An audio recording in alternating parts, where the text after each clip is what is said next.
અભય થઈને નિષ્પક્ષતાથી નિરપેક્ષ રીતે વાસ્તવિકતાનો અરીસો રૂપી સચોટ માહિતી લાવતો સત્યની સાથે અભય times.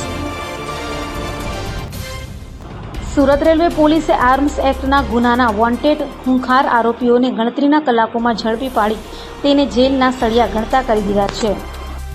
Surat railway police station વિસ્તારમાં 3 ઈસમો દેશી બનાવટની પિસ્તોલ તથા 8 જીવતા કાર્ટીજ લઈને ફરી રહ્યા હતા, ત્યારે પોલીસની નજર આ લોકો પર પડતા 3 ઈસમો પિસ્તોલ અને કારતૂસ છોડી નાસી છૂટ્યા હતા, જેથી સુરત રેલવે પોલીસમાં આ બાબતની ફરિયાદ નોંધાતા પોલીસે તપાસ હાથ ધરી હતી, જેમાં સર્વેલન્સ તપાસમાં આ 3 ઈસમો અમરોલી ખાતેના એક મેદાનમાં બેસેલ છે તે માહિતીના આધારે પોલીસે છાપો મારીને 3 ઈસમોને ઝડપી પાડ્યા હતા। ઝડપાયેલ આરોપીઓમાં અમર ઓમકાર સાળુંકે, શશિકાંત, દીપક છોટેસિંહ કુશવાહ અને ત્રીજો આરોપી કાર્તિક પિન્ટુ ગૌતમ રાઠોડ સુરત શહેરના સચિન વરાછા, અમરોલી, કાપોદ્રા, પુણા, ખટોદરા, ડીસીબી સચિન ઉધના, પાંડેસરા સહિતના પોલીસ સ્ટેશનમાં વિવિધ ગુનાઓમાં સામેલ હોવાની કબૂલાત કરી છે। વધુ તપાસ પોલીસ કરી રહી છે। ગઈ તારીખ 17-18ના રોજ સુરત રેલવે સ્ટેશન ખાતે આશરે 3:00 વાગ્યાના સુમારે સવારના 18 તારીખે પૂરી સુરત ટ્રેન એક આવે છે, જેમાં પ્લેટફોર્મ નંબર 3 ઉપરથી એક નંબર ઉપરના પ્લેટફોર્મ નંબર 1 ઉપર આવવાના બ્રિજ ઉપર 3 માણસો, કંઈક એક માણસ આવી અને બીજા 2 માણસને એક બેગ આપતા નાઇટના જે પોલીસ કર્મચારી અને હોમગાર્ડના જવાનો હતો એમને જોતા તેઓ બેગ નાખી અને 3 જણા ભાગી ગયેલા અને એ બેગ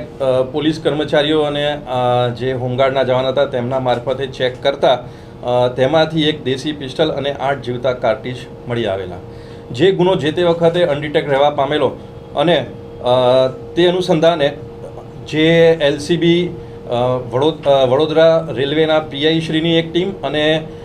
સુરત રેલવે પોસ્ટના પીઆઈની જોઈન્ટ ટીમો બનાવી અને એ દિશામાં આગળ વધુ તપાસ શરૂ કરેલી અને આજરોજ તે ગુનો ડિટેક્ટ થવા પામેલ છે। જે પૂરી સુરત ટ્રેનમાંથી જે વ્યક્તિ